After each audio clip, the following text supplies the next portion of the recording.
பிரியமானவர்களே, உயிர்த்தெழுந்த ஆண்டவர் நமக்கு கொடுப்பது சமாதானம், நமக்கு கொடுக்கிறது தைரியம், நமக்கு கொடுக்கிறது நிச்சயம். விசுவாச ஓட்டத்திலே ஓட நாம் நம்மை தேவனிடத்திலே அர்ப்பணிப்போம். இன்று மாத்திரமல்ல, ஒவ்வொரு நாளும் ஆண்டவரிடத்திலே நான் தைரியமாக ஓடுவேன் ஆண்டவரே, உமக்காக ஓடுவேன், உம்மோடு ஓடுவேன் என்று சொல்லி ஆண்டவரிடத்திலே நம்மை தாழ்த்தி ஒப்புக் கொடுப்போம்.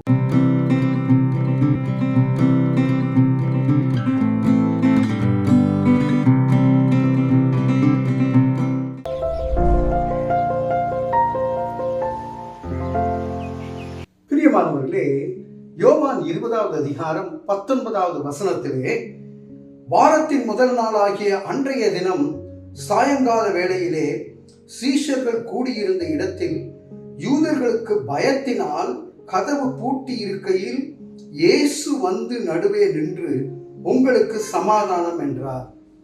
கதவு பூட்டிட்டாங்க.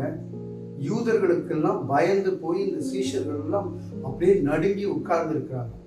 ஏன்னா அவங்க சிலுவை காட்சி அவங்களை அவ்வளோ பயத்துக்கு தள்ளி போயிடுது. ஆனாலும் பிரியமானவர்களே, உயிர்த்தெழுந்தாரு, அது சீஷர்களுக்கு தெரியும். உயிர்த்தெழுந்த காலை வேளையிலேயே தெரிந்தாலும் அவங்களுக்கு ஒரு சந்தேகம். From celebration we are called to commission. முதல்ல கொண்டாட்டம் இருந்தது, ஈஸ்டர் தின கொண்டாட்டம், திறக்கப்பட்ட கல்லறை, அந்த இடத்துல இயேசு உயிர்த்தெழுந்தார். ஆனால் அடுத்தது அவங்க ஊழியம் செய்வதற்காக அழைக்கப்பட்டிருக்கின்றோம்.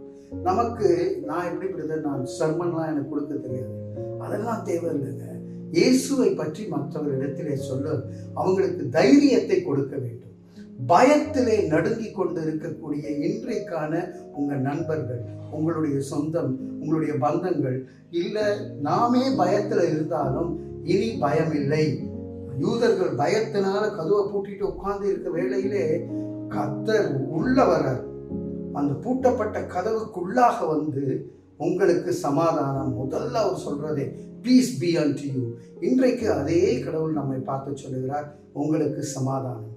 ரெண்டாவது, பயத்திலிருந்து விடுதலை. நமக்கு முதல்ல பார்த்தோம், செலிப்ரேஷன் வந்து கமிஷன், ஆண்டவரை குறித்து மற்றவர்களிடத்தில் சொல்ல வேண்டும். இரண்டாவது, நாம பயத்திலிருந்து விடுதலை பெற்று நாம தைரியத்தோடு வாழ கர்த்தருக்கு நம்மை அழைக்கின்றார்.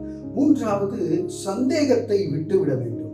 இவங்க எல்லாரும் இயேசு கிறிஸ்து சொன்னபடியே உயிர்த்தெழுந்தார், அவர் சொன்னபடி ஆகும் என்று சொல்லி இருக்கிறார்கள்.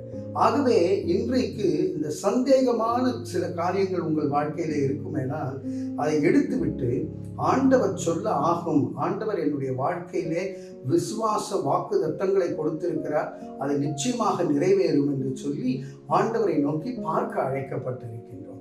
பிரியமானவர்களே, உயிர்த்தெழுந்த ஆண்டவர் நமக்கு கொடுப்பது சமாதானம், நமக்கு கொடுக்கிறது தைரியம், நமக்கு கொடுக்கிறது நிச்சயம். விசுவாச ஓட்டத்திலே ஓட நாம் நம்மை தேவனிடத்திலே அர்ப்பணிப்போம். இன்று மாத்திரமல்ல, ஒவ்வொரு நாளும் ஆண்டவரிடத்திலே நான் தைரியமாக ஓடுவேன் ஆண்டவரே, உமக்காக ஓடுவேன், உம்மோடு ஓடுவேன் என்று சொல்லி ஆண்டவரிடத்திலே நம்மை தாழ்த்தி ஒப்புக் கொடுப்போம். அன்பின் பரலோக பிதாவே, இன்றைக்கும் ஆண்டவரே என்னோடு கூட ஜெபிக்கின்ற ஒவ்வொருவருடைய பயத்தை நீங்கள் அறிந்திருக்கீங்க. அந்த பயத்தை நீக்கி, சந்தேகத்தை நீக்கி ஆண்டவரே தைரியத்தையும் சமாதானத்தையும் கட்டளையிடும்படியாக இயேசுவின் மூலம் ஜெபிக்கிறோம் நல்ல பிதாவே. ஆமென், ஆமென்.